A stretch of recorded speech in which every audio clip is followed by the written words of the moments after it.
trip ako ngayon. Namatay yung pusa ko. Pero okay lang yun. Okay naman siya nung bago siya mamatay. Ayos lang. Wala pinasaya ko siya bago siya mamatay. Ayun. Alam nyo kung gaano kahirap paniwalain. Pakahirap. Alam nyo kahit Diyos, hindi ko pinapaniwalaan. Simula nung bata ako. Hindi ako naniniwala sa Diyos. Magpakita siya. Pero yung bigyan niya ako ng himala na magkaroon ako ng kotse. Putang ina, imposibleng gawin yun.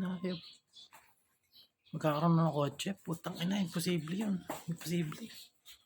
Imposibleng mangyari imposibleng mangyari o kaya imposibleng magawa ng Diyos yung magkaroon ka ng kotse.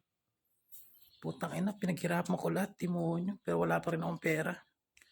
Lahat ng meron ako, pinagsikapan ko. Lahat ng narating ko sa buhay, pinaghirapan ko lahat. Walang himalang nangyari doon, putang ina. Di totoo himala, putang ina. Gumising kayo sa katotohanan, walang himala yung Diyos, putang ina. Hanggang ngayon, ganito pa rin buhay ko, putang ina. Asawa lang, di niya maibigay, ayaw. Putang ina. Himala, buhay pa ako, putang ina. Magaling lang ako, putang ina. Kaya hindi ako nabaliw, ayaw. Walang himala yung Diyos. Putang ina.